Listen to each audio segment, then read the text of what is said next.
एक नास्तिक ने अपने लड्डू गोपाल जी को ज़मीन पर घिस घिस कर रुलाया और बहुत ही चोट पहुंचाई और बहुत उन्हें उठाकर छत से एक बार नहीं कई बार फेंक दिया। अपने लड्डू गोपाल जी को इतना प्रताड़ित किया और लड्डू गोपाल जी ने बाद में उसकी कैसे मति फेरी, कैसे उसको सद्बुद्धि दी और किस प्रकार अपनी भक्ति भाव प्रदान किया और किस प्रकार इसको उस नास्तिक को इसकी सजा दी। तो हरे कृष्णा, राधे राधे भक्तों, मैं कविता त्रिपाठी अपने चैनल में आप लोगों का स्वागत करती हूँ। देखिए, आज मैं एक सच्ची घटना लेकर आई हूँ। ये कहानी सुनकर आपके रोंगटे खड़े हो जाएंगे और आप सोचेंगे कैसे कोई एक इंसान इस प्रकार अपने लड्डू गोपाल जी के साथ कर सकता है। तो वही मैं आप लोगों के साथ एक सच्ची घटना की कहानी आप लोगों के साथ शेयर करूंगी। और अगर अच्छी लगे तो प्लीज़ मेरे चैनल को लाइक, शेयर और सब्सक्राइब कीजिएगा और कमेंट में हरे कृष्णा राधे राधे ज़रूर लिखिएगा। और अगर आपके आसपास कोई ऐसा है जो नास्तिक है, जो अपने लड्डू गोपाल जी की सेवा नहीं कर रहा है, चाहे उन्हें प्रताड़ित कर रहा है, तो प्लीज़ मेरे से आप लोगों से हाथ जोड़कर विनती है कि उनके लड्डू गोपाल जी को आप अपने पास रख सकते हैं, उनकी सेवा पूजा आप कर लीजिए। लेकिन वैसे तो अपने ठाकुर जी ऐसे हैं कि जो भी उनके साथ जैसा करता है उनको सुधारने के लिए उनको सज़ा ज़रूर देते हैं और उनको दोबारा से अपनी भक्ति प्रदान करते हैं। तो देखिए, स्टोरी मैं आप लोगों के साथ शेयर करती हूँ। ये जो घटना है ये है यूपी की। तो सास बहू थी, बहू के मन में देखती रहती थी, चाहे यूट्यूब पे चाहे अपने आसपास देखती रहती थी कि लोग लड्डू गोपाल जी की सेवा करते हैं सभी। तो देख के उसके मन में विचार आता था कि मैं भी अपने एक लड्डू गोपाल लाऊंगी और उनकी सेवा करूंगी। मुझे आता तो कुछ नहीं है, लेकिन इतना जानती हूँ कि लड्डू गोपाल की सेवा एक बच्चे की तरह ही की जाती है। तो ये अपने मन में बहुत दिन से विचार करती रहती थी, सोचती रहती थी। एक बार क्या हुआ, वो गई तीर्थ स्थान पर, किसी तीर्थ में गई तो वहाँ पर उनको सामने दिख गया, वो अपना कुछ प्रसाद खरीद रही थी तो उसको दिख गया, लड्डू गोपाल दिख गए तो उन्होंने ले लिया। बिना सोचे ही गई थी लेकिन ले ली, लेकर आ गई घर आ गई लेकर। तो सास ने देखा, ये क्या लाई हो तुम? तो बताई ये हैं लड्डू गोपाल इनकी। तो सास बोलने लगी कि तुम्हें पता है इनकी सेवा पूजा कैसे करी जाती है?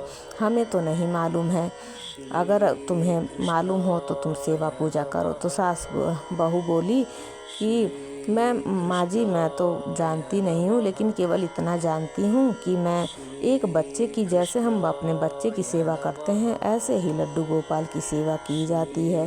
सास ने कहा चलो कोई बात नहीं, जितना तुम्हें आता है उतना करना, अगर कुछ नहीं आए तो मैं भी कोशिश करूँगी, तुम्हें बताऊँगी कि एक बच्चे की जैसे सेवा हो जाती है की जाती है, वैसे लड्डू गोपाल की अगर की जाती है तो मैं बताऊँगी कि किस प्रकार सेवा करना।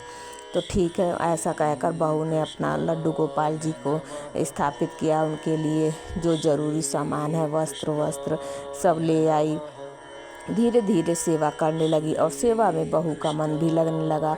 सास ने भी धीरे धीरे अपना मन लगा लिया अपने लड्डू गोपाल जी में। बहू को देख देख के वो भी बताती रहती थी कि बहू अब ऐसे करो, अब वैसे करो। धीरे धीरे थोड़ी थोड़ी भूल होती थी, क्योंकि शुरुआत में किसी को भी इतना पता नहीं रहता है कि कैसे कपड़े पहनाए जाते हैं, कैसे क्या किया जाता है। धीरे धीरे लेकिन अपने ठाकुर जी सभी को सिखा देते हैं। तो ऐसे बहू और सास मिलकर दोनों अपने लड्डू गोपाल जी की सेवा पूजा करने लगी। कुछ टाइम बाद सेवा करते करते ऐसा लगने लगा बहू को कि एक भार सा हो गया, क्योंकि मैं दिन में सो नहीं पाती हूँ, इनके चक्कर में ही लगी रहती हूँ। कभी भोजन बनाओ, कभी दूध दो, कभी नहलाओ, कभी कुछ करो। मैं इनके इतना समय देती हूँ, इतना समय मैं किसी और चीज़ में दूंगी तो मेरा कोई काम बनेगा, ऐसा बहू के मन में विचार आने लगे। बहू ने सोचा कि अब क्या करूं, ले तो आई हूं, अब सेवा हो नहीं पा रही है, क्या करूं। तो एक अपने मायके फ़ोन करती है। मायके में फ़ोन करके कोई नहीं मिलता है, फ़ोन उठाता है, उसकी छोटी बहन उठाती है बहू की। माँ कहती है कि अब तो मेरे से मैं लड्डू गोपाल तो ले आई, शुरू में सेवा की, लेकिन अब मुझे सेवा करने का मन नहीं करता है। मुझे लगता है कि मेरे ये काम रुक गया है, मेरा वो काम रुक गया है, उतने देर में मैं कोई और काम कर लूँगी, ऐसा मेरे मन में विचार आने लगा है। तो बहन बोली, कोई बात नहीं दीदी, आप मुझे दे दो, मेरा बहुत ही मन करता है लड्डू गोपाल जी की सेवा करने का, तो ऐसा करो आप यहाँ पर भिजवा दो। बहू क्या करती है, अपने पति के हाथों लड्डू गोपाल को अपने मायके भिजवा देती है। जब मायके लड्डू गोपाल जी उसके चले जाते हैं तो वहाँ पर छोटी बहन लेकर आती है। इतने उसके माँ बाप बाहर से आ जाते हैं और कहते हैं तुम्हारे हाथ में ये क्या है। तो लड़की बोलती है, ये हैं लड्डू गोपाल मम्मी पापा, मैं इनकी सेवा करना चाहती हूँ और ये दीदी ने भिजवाया है। तो माँ बाप कहने लगे कि ये क्या होता है लड्डू गोपाल, ये किसकी मूर्ति है। तो वो बताने लगी कि ये लड्डू गोपाल जी हैं, इनकी एक बच्चे की सेवा करी जाती है, इनको नहलाया जाता है, कपड़े पहना जाता है, श्रृंगार किया जाता है, भोग लगाया जाता है 4 टाइम 5 टाइम। तो माँ बाप कहने लगे, ऐसे कैसे, कितना बार, 4-5 बार किस भगवान को भोग लगाया जाता है और किसको श्रृंगार किया जाता है, ऐसा हमारे घर पर नहीं होता है, हमने आज तक हमारे पीढ़ी में नहीं देखा कि किसने कौन करता है। जानते ही हो, जब जिसके घर में जो नहीं होता है वो अड़ा रहता है। वो जानते भी नहीं थे माँ बाप की लड्डू गोपाल होते क्या हैं। कितना ही बेटी ने समझाया लेकिन माँ बाप मानने को राजी नहीं हुआ। लास्ट में क्या हुआ कि बाप ने गुस्से में आकर अब लड्डू गोपाल को उठाया और ले जाकर छत से फेंक दिया। फिर भी बेटी रोते रोते गई और लड्डू गोपाल को उठाकर ले आई और पूछने लगी, कहीं आपको चोट तो नहीं लगी मेरे ठाकुर जी, मेरे लाला। तो लेकर आई। फिर माँ बाप कहने लगी, ये क्या तुम उठा के ले आई, जब हमने फेंक दिया। तो बाप उनके पिताजी कहने लगे लड़की के कि अब देखता हूँ मैं, अगर इनकी सेवा पूजा करी जाती है, ये स्वीकार करते हैं, अगर इनको चोट लगती है, एक बच्चे हैं तो ये रोएंगे, ज़रूर ले आओ। तो उन क्या करते हैं, ज़मीन पर रगड़ने लगते हैं, उनको घिसने लगते हैं, मतलब बहुत प्रयास करते हैं और कहते रहते हैं लड़की से, देखो रो के दिखाते हैं कि नहीं, देखो रो के दिखा रहे हैं, ऐसे तुम बकवास करती हो, ऐसा कुछ नहीं होता है कि भगवान तो भगवान होते हैं, उनकी बच्चे की तरह सेवा थोड़ी की जाती है। ऐसा कहते रहे और खूब प्रताड़ित किया अपने लड्डू गोपाल जी को। लेकिन फिर भी लड़की रोती रही, कहती रही, नहीं छोड़ दीजिए पिताजी, छोड़ दीजिए। फिर क्या हुआ, दोबारा फेंक देते हैं लड्डू गोपाल जी को, ज़मीन पर रगड़ कर फेंक देते हैं। कहते हैं लो अपने लड्डू गोपाल जी। लड़की क्या करती है, लेकर आती है अपने लड्डू गोपाल जी को और कहती है, खूब अच्छे से मतलब उनको सहलाती है, पोंछती है और दोबारा से उनको नहलाती धुलाती है, कपड़े पहनाती है और बेचारी रोती रहती है कि मेरे लड्डू गोपाल जी को इतनी तकलीफ़ हुई, हे लड्डू गोपाल जी क्षमा करना।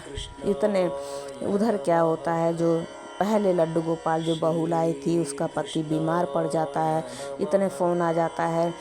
इधर लड्डू गोपाल जी की छोटी बहन सेवा करती रहती है, उधर क्या होता है कि बड़ी बहन के पति बीमार पड़ जाते हैं और उनकी हालत कुछ ज़्यादा ख़राब हो जाती है। वो क्या करते हैं, अपना मुंह ज़मीन पर रगड़ने लगते हैं, अजीब ही हरकत करते हैं, उनको पता ही नहीं लगता है किसी को कि क्या हुआ क्या है इनके साथ। डॉक्टर भी रिपोर्ट हो आती है लेकिन रिपोर्ट में कुछ भी नहीं निकलता है।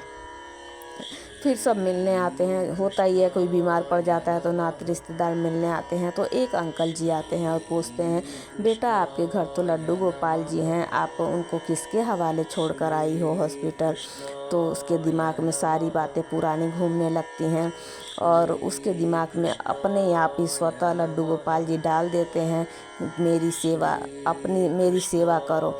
तो लेकर आती है वो, दोबारा अपनी भूल का एहसास होता है और अपने लड्डू गोपाल जी को दोबारा ससम्मान ले आती है और उनकी सेवा पूजा करने लगती है। धीरे धीरे उसका पति ठीक हो जाता है और पूरा परिवार मिलकर अपने लड्डू गोपाल जी की सेवा करने लगते हैं और क्षमा याचना मांगते हैं। तो इस प्रकार लड्डू गोपाल जी ने अपने साथ जो किया, नास्तिक ने उसको सज़ा भी दे दी और बाद में उनको क्षमा भी करी, अपने चरणों की सेवा भी दी।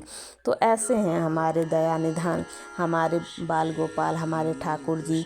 हमसे गलती तो होती है, लेकिन उसका एहसास भी दिलाते हैं कि तुमसे गलती हुई है और आखिर में क्षमा भी कर देते हैं। ऐसे हैं हमारे लड्डू गोपाल जी, हमारे लाला। तो अगर देखिए, आपको दूसरों को देखी मत किया कीजिए। अगर आपके मन में है, पहले ही पूरे परिवार से आप विचार विमर्श करिए, सब राजी हैं। अगर आप राजी हैं और पूरा परिवार राजी नहीं है तो भी लाना सही नहीं है। अगर आप या तो अपने मन में ठान कर लाइए कि मैं किसी भी हर हाल में सेवा करूँगा, तभी अपने ठाकुर जी को लेकर आइए। मैं तो यही कहना चाहूँगी कि पूरा अपने मन को बना लीजिए कि कोई भी परिस्थिति हो, स्थिति हो, मैं सेवा करना नहीं छोड़ूंगी, तभी अपने ठाकुर जी को घर ले आइए।